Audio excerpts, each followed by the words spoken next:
Assalamu alaikum wa rahmatullah, brothers and sisters, Ramadan Kareem. This is Ayman Nassar from Islamic Leadership Institute. I'm coming to you with a message about a new program that we're launching, inshallah, this Ramadan. It's called Preserving the Identity. And we're starting it with a half-day trip to Washington, D.C. We're going to visit a couple of places and institutions of knowledge and history. The Holocaust Museum as well as the Islamic Museum. And what many of us don't realize is that there is an Islamic museum in this country, in the nation's capital here in Southeast. Brother Amir Muhammad, the founder and the president of this very fine organization, has been doing tremendous amount of work over the past 10 years that literally most of the Muslim Ummah in the country and specifically in the DC metro area does not even know about, and it's really a shame. This man has taken upon himself the struggle and the challenge to preserve the Islamic Muslim identity, the Islamic American identity. So inshallah, ILIA, the Islamic Leadership Institute, has been collaborating with the Islamic Heritage Museum for the past several years, and I personally have known Brother Amir Muhammad for over a decade.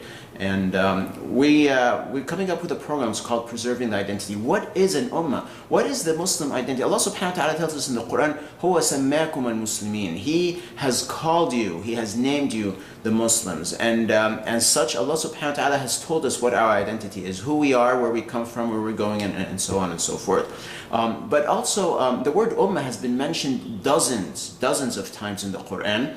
And if we take the derivatives of the word ummah, it has been mentioned hundreds of times. In the hadith alone, it has been mentioned over 5,000 times, the word ummah and its derivatives.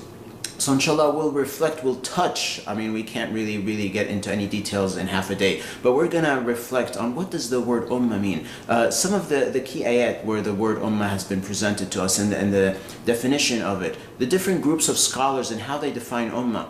There's three key definitions or understandings of the term ummah among the Muslim scholars of the past, you know, the tabi'een and the contemporary ones. So it's really important for us, if we want to truly do something for the sake of the ummah, we got to understand what this ummah is all about. And then we're going to reflect on the challenges that the Muslim Ummah has faced in North America. We live here, and there's lessons that we got to learn from the past. The Quran, 1/3 of the Quran shares stories from the past. The stories of Musa alayhi salam, the stories and how he dealt with Fir'aun, the stories of Ibrahim alayhi salam, Muhammad sallallahu alayhi wasallam, and many other prophets and nations, you know, Ad and Thamud and others and so forth.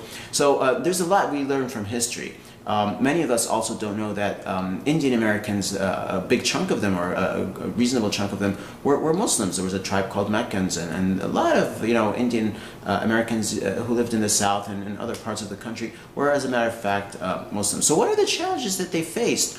And do only Muslims face challenges? The answer is obviously no. So we're going to also go and take a look at what the Jewish population in Europe has suffered from, and how did they deal with that challenge, the mistakes that they've come across, and some of the lessons we can learn from this group. We'll also touch very briefly on the Palestinian struggle, and how does that, you know, compare to the struggle of the Jews in Europe in you know, the past century.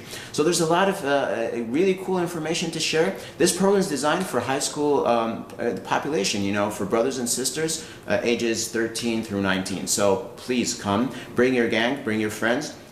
It's a wonderful thing to do during Ramadan. I mean, you know, we're going to meet, for those who are coming from Maryland, we're going to meet near College Park at around noontime. We'll pray the Dhuhr together, and then inshallah we head over, we're going to carpool. So we're also looking for chaperones, for volunteers, people who would like to drive, but you got to be over 21 years of age if you're going to drive other people. Also, if you're coming from DC or from Virginia, we'll meet you there at the National Mall. So we're going to make arrangements with you. Once you register, we'll get in touch with you if we see that your zip code or your state says VA or DC. With that, I'm going to leave you, inshallah, and I'll say, you know, Ramadan Kareem, and see you soon, inshallah. Assalamu alaikum.